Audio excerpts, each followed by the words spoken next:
So we'll begin with showing the materials and the tools. This pattern is something I'll call the Carolina Spant. And so the reason behind that is just I wanted to tie something that you didn't have to worry about matching the hatch, just something you could tie on at any time likely and fish with that.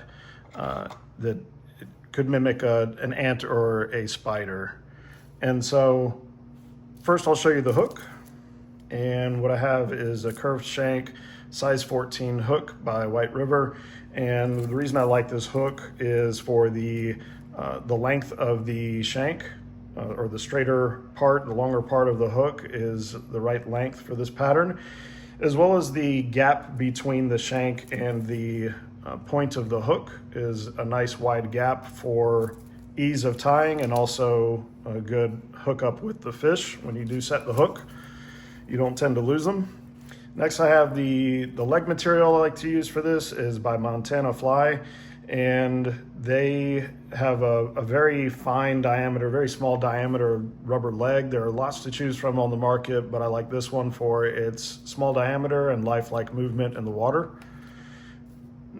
And the thread I'm using is called Uni thread, and it's a color black, of course, and then the size is 8/0. It's very, very thin diameter, but very strong for its diameter. So you don't have a lot of line buildup on the pattern, whatever pattern you're tying, and also provides a lot of strength. And that I have installed in this thread bobbin, which just uses tension to spring tension to hold the bobbin in place, but also apply enough force to it that it doesn't spin freely. You can, with a little bit of force, you can pull the thread out of the tube here. Next, I have the whip finishing tool. And so that's a tool that is used for securing the thread with a particular knot called a whip knot. And for the head, I like to use just a thin strip of black closed cell foam that I cut from a larger piece of material, just a sheet that you can commonly buy. Sheet of closed cell foam, very thin piece. And it's very common in tying patterns similar to this one to just buy foam cylinders. There's nothing wrong with that. I have those, but I prefer this flat material for how much easier it is to lay it exactly where you want on the hook shank. I have some scissors, small scissors, very sharp for cutting the fine thread and foam. Next, for the abdomen, I'll be using a product by Loon Outdoors called UV Wader Repair. I'm sure by now people are probably using this for fly tying somewhere, but it's just something that it seemed like a good alternative to me to epoxy, even 5-minute epoxy. Traditionally, what you'll do is use like a rotary tool specifically designed for epoxy flies, and it would slowly rotate it so that the epoxy would not misshape or droop from gravity while it was curing.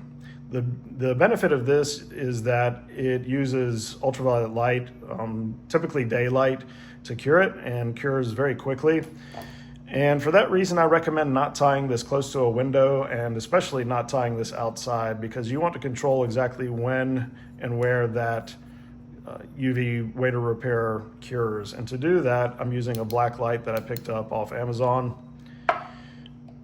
And then I have a water-based head cement, which is just a thinner viscosity adhesive that penetrates the thread and other materials and dries fairly quickly. And then I've got a Sharpie to color the abdomen once I've made that.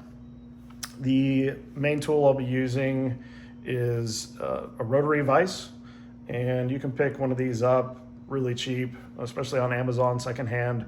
I'll put a link in the description for all these things.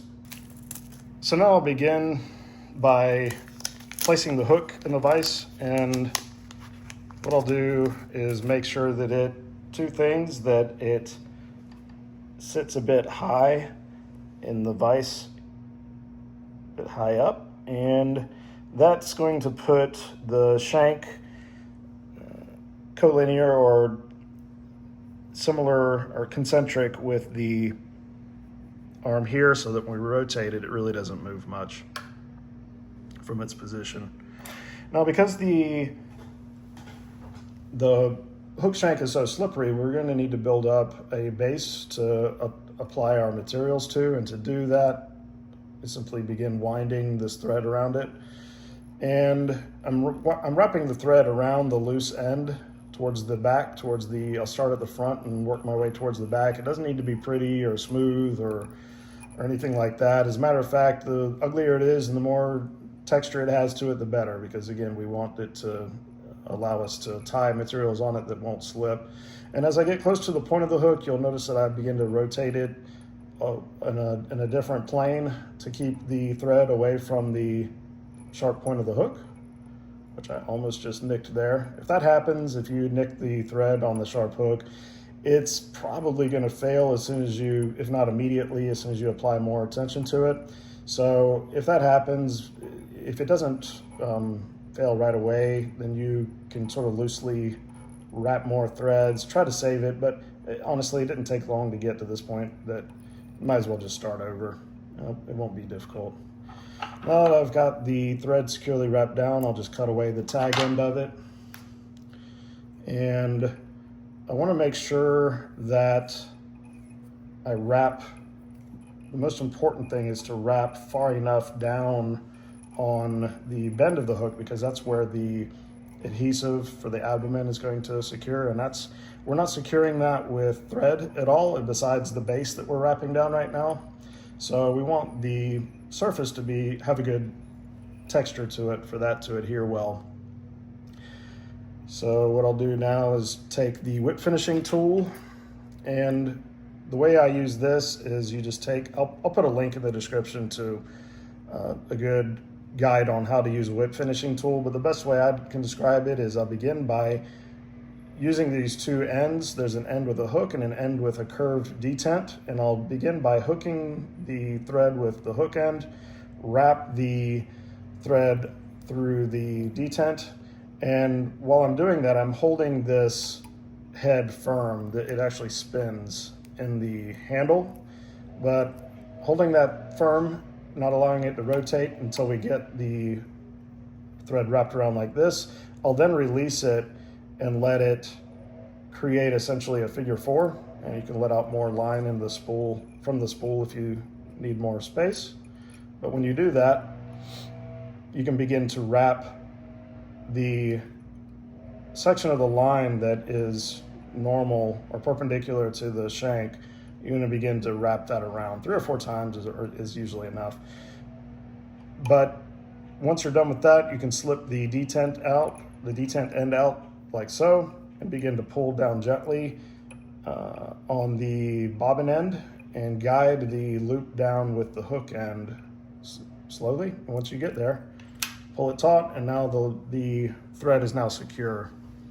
So what I want to do now is I'll begin to tie the head material on, and so we'll take that foam strip. And one of the common issues with when you're beginning fly tying is securing the material exactly where you want it to be. As I fix my bobbin, when I took that off, I wrapped it. But when you begin fly tying, one of the common issues is just you'll want to place the material here, and as you begin to put thread around it, it wants to rotate around the hook. And the way I would recommend fixing that issue is just I'm just laying very loosely 2 wraps around the material, and then I'm just letting the bobbin hang free, and without releasing it like that. We can now move this around the hook wherever we want, and when we've got it, I'll even place my finger behind it to keep it from rotating sometimes, and I'll put a little tension on the line on the thread, and then it'll hold into place like that. I'm going to wrap down the foam in this direction to secure it, and I'll cut the tag end of the foam off, and now I'll begin to loop the foam back over itself to form the head. Just make it the size and shape that seems right for this pattern to you. Nothing is measured or exact here. Really all this does is just slow the descent of the fly through the water. It's a very slow sinking, if not suspending lure or fly pattern. And so I'll just secure the head down where I'd like it. Make sure it's not rotating about. Get some good tight threads on there, or wraps on there with the thread. And cut the loose end off. And what I'll do now is I'll put some water-based head cement on there, and the applicator brush on this particular product I'm not super happy with, but once you get it to work for you, you start to apply you want to saturate the threads is essentially what you're doing here. And we'll put a little bit on the threads that are on the base. Excuse me. And the benefit of this arm back here, this helper arm, is you can lay your bobbin over it so it doesn't rotate and keeps it out of the way. But now that that's done, I'll actually put another whip finishing knot in there.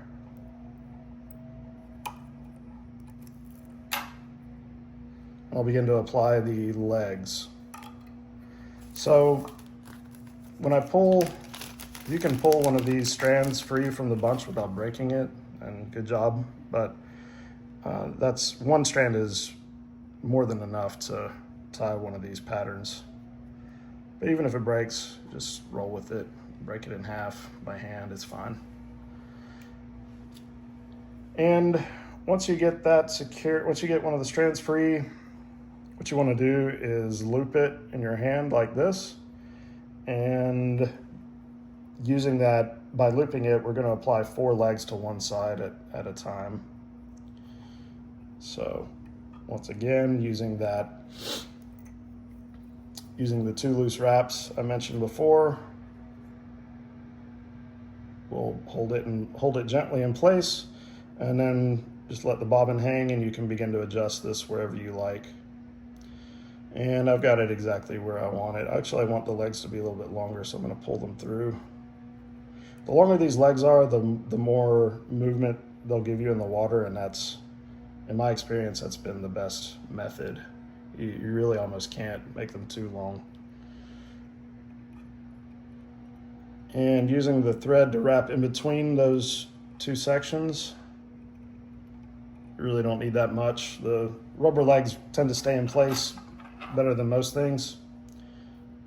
And I'll cut one end to be the same length as the leg in the back, and then I'll just take the loop end and put a little tension on the loop and cut that.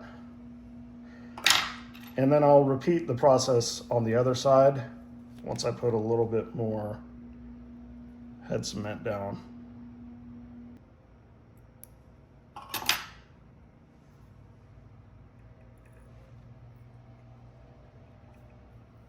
Now that I have that in place, I'll use the whip finishing tool one more time to secure the thread. Finally, we're done with the thread. We just want to give it a secure knot.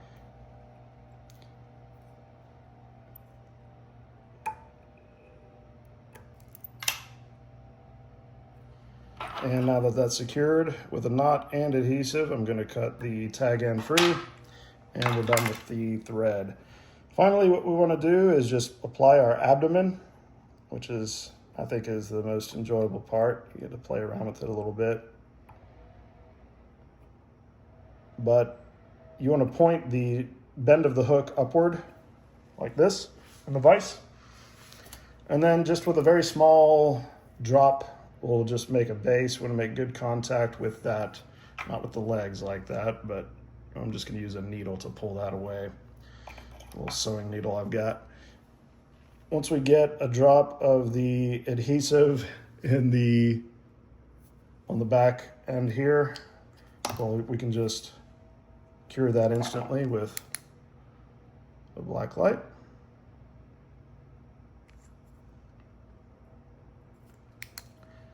And we can build it up to whatever shape we want. And the benefit of having the hook pointed in this direction is we can use gravity to help shape the drop for us. I'm trying not to bind it up in the vise like that. A bit hasty on my part. You can actually wipe before. The nice thing about this is that it cures quickly, but it also is easy to, if you mess up, if you make a mistake, okay, just wipe it off and begin again. So no harm, no foul.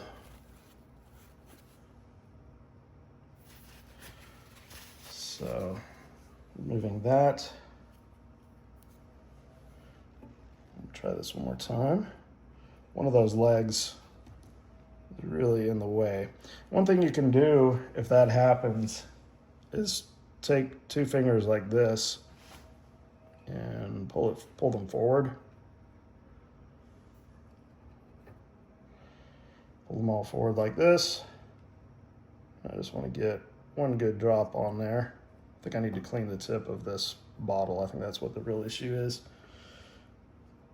And I'm gonna let gravity pull that down. Contrary to my own advice, I'm tying a little too close to a window and the light is starting to come through the window and I can already tell the UV material is not moving as fluidly as it normally does. So be mindful of that. And I have good contact with, I can see I've got good contact all the way around the threads that we laid down for it, so I know that's going to hold really well. I think one or two more drops and we'll be good. So I cleaned the tip off with that paper towel, and before it binds up in the vise, I'm going to rotate it away like that and freeze that into place. Really what you're going for here is just adding enough material to make it sink and make it the shape and size that you think looks like an ant or a spider. But I think that's good. So what I've got now is just the Sharpie, and we can use that to color it. I think one of the nice things about using this material, besides how easy it is to control, this adhesive is easier to work with, much easier to work with. It also, just coloring it on the outside like this allows it to have some translucence, which real spiders and ants do, especially when they're full. So that's it, the Carolina Spant. Happy fishing.